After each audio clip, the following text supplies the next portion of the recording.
I would like to review the new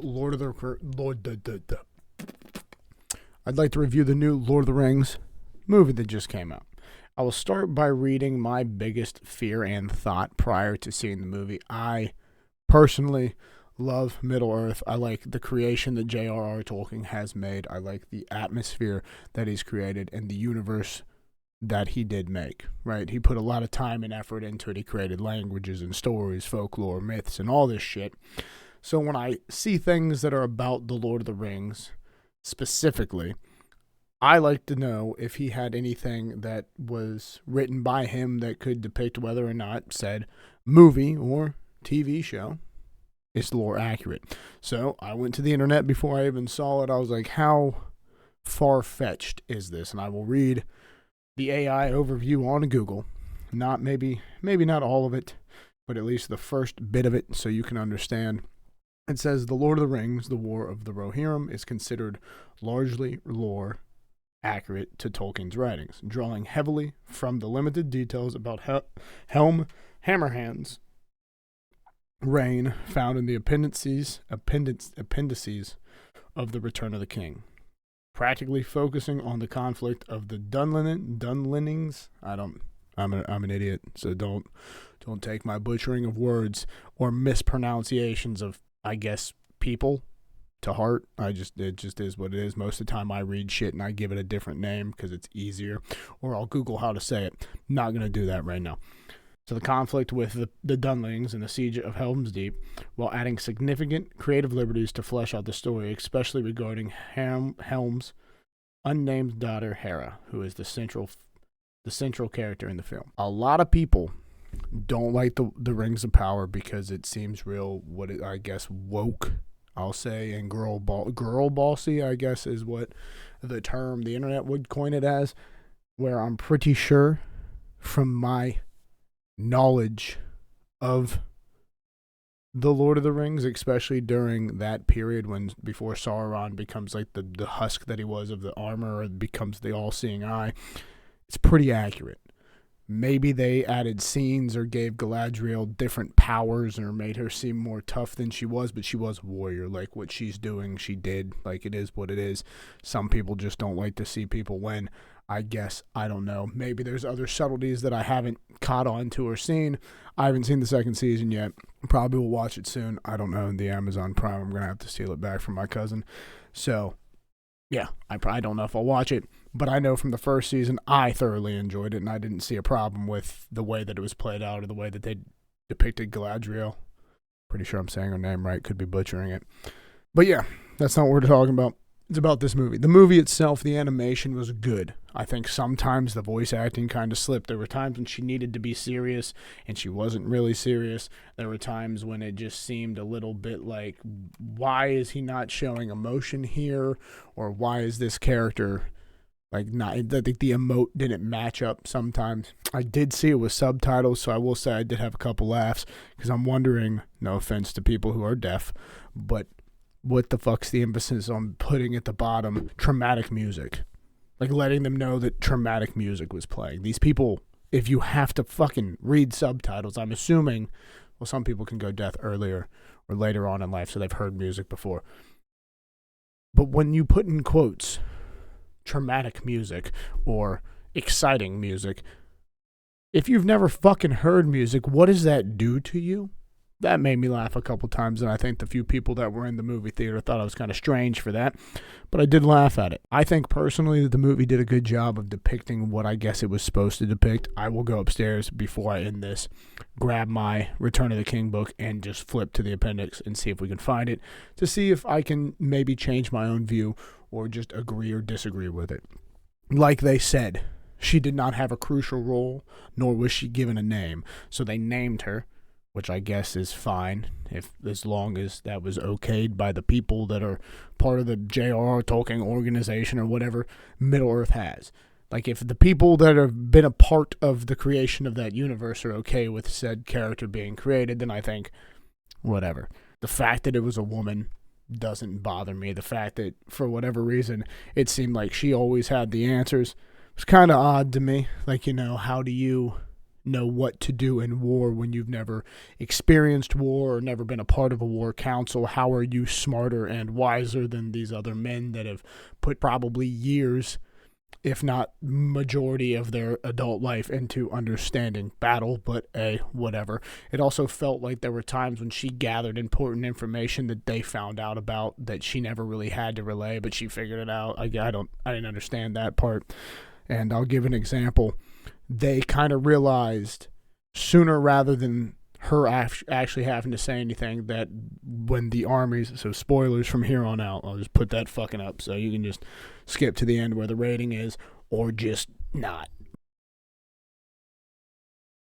Right. So there was a point when the war starts and he gets someone on his side. He's like, I'll pledge 300 soldiers, right? So they're assuming they go out there and they're looking over and they're like, he's not on the flank that he said he would be to help them. And they realized, fuck, we've been deceived, right?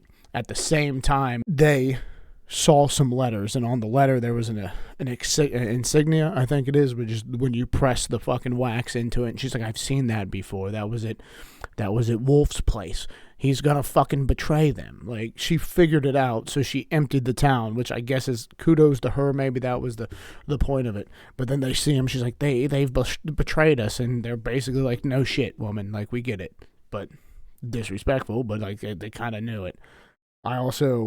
There were parts when it was, to me, she was just kind of like a background figure. Like, I feel like if the movie itself was made about Helm Hammerhand, which is the king of Rohirrim, it would have been cooler. They could have made it more like Vinland Saga and played it that way, is how I would have gone. But I don't think the way they chose to go is a bad way. Like, they picked a character, you got to see the story play out from her perspective, opposed to like the perspective of the king. He dies a hero, he lives well, he fights well, it looks interesting, it was all cool. Maybe there could have been more fighting. I felt like they just added some like filler moments, and there was less than I had expected. Like, I was expecting more war, where there is a long part while they're building a siege tower that you're kind of just like in furlough. You know, nothing really is happening. You're finding out a little bit of information, and then it's just like you're here. So that part could have been definitely shortened down a little bit. But all in all, I don't hate it. I don't hate the film. I'm not like in love with the film. I don't think that it was overtly woke. There were definitely things like, if you look deep into it, if you went to the movies and you were expecting it to be, my hair's kind of fucked up. If you were expecting it to be woke garbage and you're like, I'm fucking sick of this girl boss shit, then yeah, maybe you probably would find some things. There were definitely some things that I could probably point out, but to me it didn't affect the movie or change the plot. Could they have picked a better character as like the main protagonist? Maybe, yeah, because she was, like it said, she wasn't mentioned. Like, she wasn't even given a name. They're probably like in the appendix, like, Helm Hammerhand had 2 sons and a fucking daughter, and then they were like, we're picking the daughter. But like, if it fits the lore and the way it ended, there was a couple hints at like, so at one point they think that Helm Hammerhand has become a fucking wraith, which, if you don't know what wraiths are, they're the people that wear the rings, right? Well, the ring wraiths are the wraiths that wear the rings, but like, they think that he's become one, and in the middle of the night he's out there just beating these men senseless with his fist, and that's incredible. It feels like the movie should have went with him and the sons, but it chose to go with Hera. I want to say her name is Hera, Hara, whatever. I'm not good with names, dyslexic. And I did just see the movie today, so I should remember it, but I don't. I'm sorry. Gosh, I'm sorry. Don't really care, though. But it feels like the movie should have been more geared towards him and the things that he was doing. There was moments when it was just kind of like, it's all about him, but we're just experiencing it as her, which is fine, but I don't know. That's my only complaint, is like, I feel like the character could have been different, not because she's a woman, not because it was too girl bossy, but it was just because it just felt off-putting, because it should have been, in my opinion, it should have either been Helm Hammerhand or one of his kids, or maybe differently. I don't know. I enjoyed the villain. Wolf was cool. His dad died like a bitch. Like, no offense to him. He got in a fight with the king. King one taps him like he's Saitama, and he dies. Like, it just was over. And then son's upset, starts a war, yada, yada, yada. Typical war reasons. You killed my family member. Now I'm going to plot for the next 20 years and fucking come back and slaughter your family. I thought it would follow kind of like The Hobbit, where everyone in The Hobbit of the Oakenshield clan, they all died. I thought the girl was going to die. I was like, she's going to die here. She didn't die. Made it to the end. The end was kind of like, hey, I'm leaving and traveling the world. And she had to go meet Gandalf, and he wanted to talk to her about something that happened because she followed her father out, assuming that he might have been a ring wraith. She just seemed to be, like, sleeping during the day, not up. And they're like, he's just sleeping because his heart hurts. But in the middle of the night, he was just out beating men to death with his fist. Would have been a cooler approach to me. I would have liked to have seen a couple of the fights. But you get a nice, cool hand-to-hand combat scene with him and a couple orcs, and he beats this, like, troll to death. During that phase, she's watching these orcs collect rings. They're like, we don't know why we have to collect rings, but we got to bring them back to Mordor. So, like, that was cool. It kind of, like, foreshadowed what was to come in the trilogy, like The Lord of the Rings. But outside of that, the movie itself, I will watch again when it comes out on, like, maybe Crunchyroll or Netflix or Hulu or Amazon Prime or wherever they're going to add The Lord of the Rings. I will watch it again just to refresh everything that's on my mind. It's worth watching again. I'm not going to pay for it again, but I do plan to rewatch it just to see if I've missed anything or if there was, like, hints towards other things that I didn't get. But I didn't expect this movie to be anything extravagant or amazing or just breathtaking due to the fact that all the research I did prior to it, like I said, it's like a snippet of an appendix from the Return of the King. Like, they took something so small and then made a 2-hour film out of it, which it could have been shortened, maybe less filler stuff, maybe a little bit more fighting, my opinion. It just seems like they didn't put enough in, but the scenes that they did have were very cool. I enjoyed the fights that were there. I enjoyed the little bit of banter and the actual experience of being in Middle-earth again. I think there's a lot of potential for The Lord of the Rings to be an animated film, or possibly just taking little, like they did here, little snippets from appendix or one of the many stories of Middle-earth that J.R. Tolkien has written, and then creating a series, a movie, but maybe not adding as much filler, just kind of more, if they're going to put filler, put like combat or put something that's like interesting that we'd like to see, an interaction with the animals or whatever. But that's my opinion. I don't think it was bad. Like I said, I don't think the show itself was as bad as some of the critics had shit on it. I don't think it is as bad as some of the people were saying, and it definitely had its moments of wokeness, right? If that's something you don't care to see, don't see it. I chose to overlook it because I love Middle-earth. I like it enough to be like, I just want to be here for a little bit and experience 2 hours in a different universe. And it was not, like, it didn't take away from it. So the wokeness, not that bad.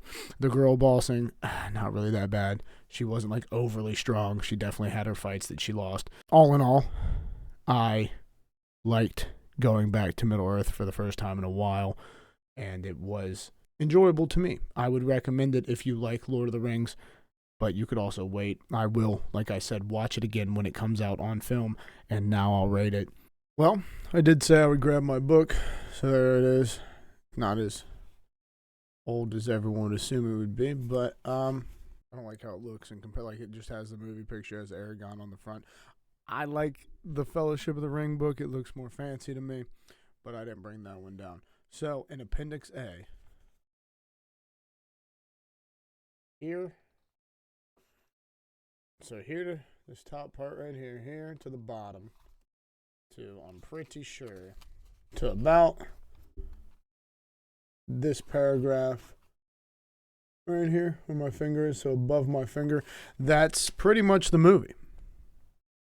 Like, that's not a lot of writing to base a movie around.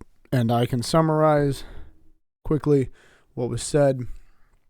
Kings were called together by a man named Freka because he wanted to talk. They get there. He kind of attacks the throne, gives his son as an option to marry Hammerhead's daughter, and Hammerhand's daughter, and he's like, no, I don't want to.